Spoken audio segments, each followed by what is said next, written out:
Good morning, good afternoon, good evening, whatever time you are watching this. This is Sam Prentice Makes Things Happen. I'm Sam Prentice, back once again making it happen, and today we are looking at the new Geeetech A30M printer, which is this little one right here. As you can see in the house at the moment, things have got away with themselves a little bit, so we're going to get straight onto this. Enjoy the video.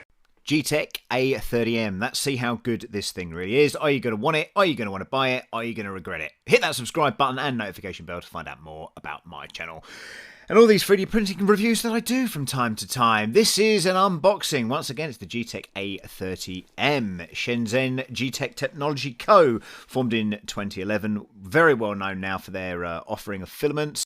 But what about their printers? Today I'm going to unbox, build and print, exploring what's good and bad about this printer in the hope that you are looking to decide on a hobbyist printer. Perhaps the A30M could be a consideration. So let's find out. Wow, look at that. Instructions. And of course, it's important to remember that not all 3D printing companies are created equally. Some give you instructions, some don't, and some of the important instructions, like for instance, changing the power supply to 230 from 110, could be a consideration for you. This was set to 230 should I say, and it worked very well, and it's inclusive with a Meanwell power supply, which definitely gets me excited. It's all the little details. The A30M and T are Geeetech's flagship 3D printers, and having perused its spec, it would seem that someone is really listening to its community. The key differences between the model M and T are the number of filament inputs. The M has 2 and the T has 3. And all filament routes end up being to one single hot end. We'll talk more on that later. This printer again is the M and retails on the website for $499 or 415 UK pounds via Banggood. These printers come well specced, however, they have some interesting upgrades which aren't included in the box. They are the 3D touch for bed leveling and also a Wi-Fi module. These additions are plug and play and the screws and brackets are provided. All you need to do is just enable it in the software, which can be accessed from the screen. So let's talk features. And is this better than the CR10? The build size is 320 by 320 by 420 and has a 2-in-1 colour separating, blending and possibilities for also water soluble supports. So using the new version of Cura and downloading a profile from the Geeetech website, you can select which filament you want to use depending on what is on the build plate, or you can mix them together. More features, you ask? Well, password protection, not for me. Full colour touchscreen, which is a little annoying as the screen is behind a plastic sheet, which makes it difficult to select some of the options from time to time. But it does work. Dual Z axes with optical limit switches. This is pretty cool, and I was thinking about how to balance the Zs, as I've previously installed belts at the top for them to keep syncing. The limit switch is very interesting, and an interesting change to printers from what I've seen previously. Having said that, it's only on the Zs. Filament sensors per roll, so they are in abundance, so 2 in this case. Power loss resuming. Auto bed leveling with ABL or inductive proximity sensors, which I've just ordered this morning and they've just arrived. Thank you, Amazon. A large print volume. Well, yeah, it's larger than some.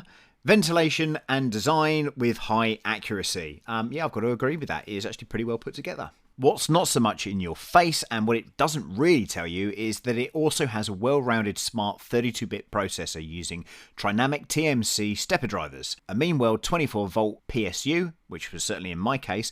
These motors are silent, and ironically, the fans make up most of the noise instead. And all of the internal designs are just refreshing. I had to open up the printer as soon as I got it, just to have a look inside, and for a change there was not copious amounts of hot glue. Thank you, Geeetech. Putting the printer together is super easy. I think I counted 22 bolts in the end, and if you watch their YouTube page, it shows you how to put it all together, and to be fair, it's pretty straightforward. So from manufacturer to manufacturer, people get things right and people get things wrong. Things they got right: the 120 volt, 220 volt cards, including leveling paper. That was really, really unique. I have not seen that before. You have your own leveling paper for this particular machine. The overall build quality and additions of decent stepper motor drivers and the auto bed leveling pins being pre-installed and plug and play, and also the ATX connectors, are a really, really good bonus. And I guess if you're trying to make your product unique to an already busy marketplace, uniqueness is certainly key. So the 2-to-1 ratio with the nozzle is quite interesting to me. However, I do wonder if it's going to have some sort of crazy heat creep eventually. Well, we shall wait and see, and obviously I will update this video if it does.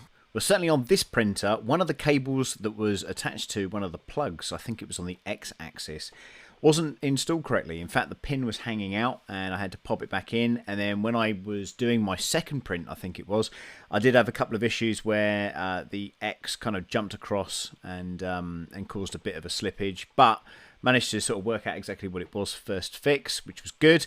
The 3D Touch that Amazon already sent me in a previous month, that, to be honest, it's a little messy, and annoyingly, when I went to install it, the cable doesn't quite reach the back of the hot end to where the pins are.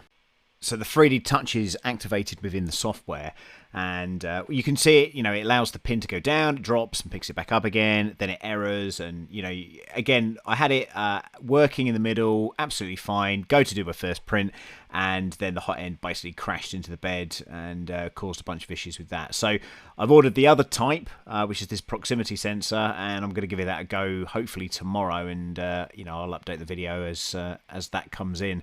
But again, it's not something that needs to be written off.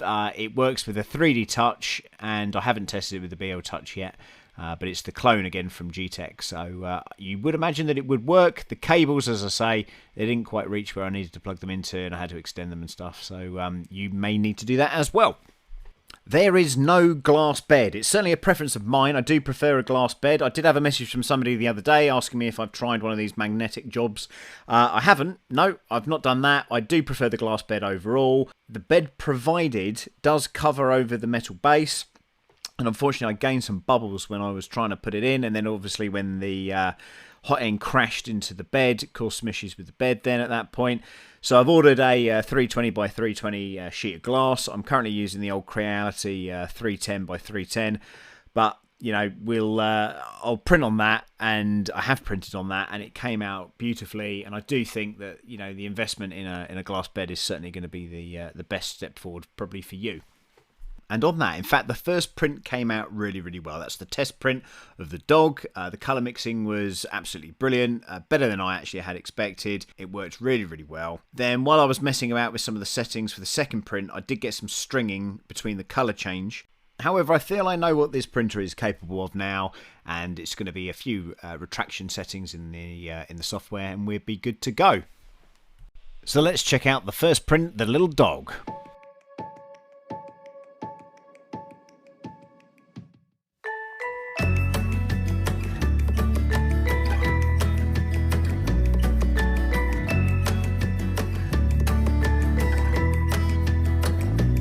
The Geeetech A30M does certainly stand out from its competition.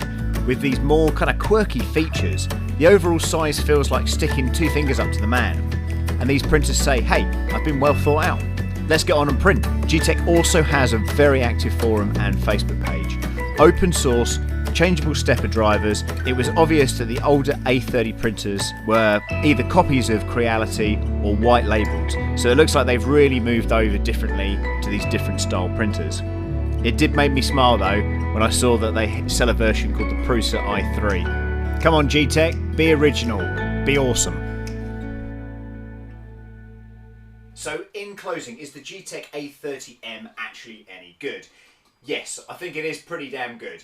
And when you compare it to something like a S3 by Creality, you're getting more bang for your buck, certainly with this one. You're not going to have to upgrade the Trinamic stepper drivers. You get a silent or certainly quieter running other than the fans. And actually, the quirkiness of this printer really makes it unique to the marketplace. So well done Geeetech. Check out their website. The links are all in the description. Please hit that subscribe button and we will see you next time. Take care.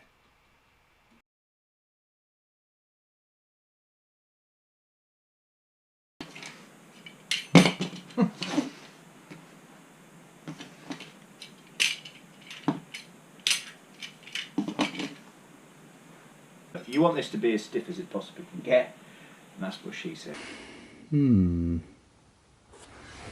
Okay, let's have a think about this then.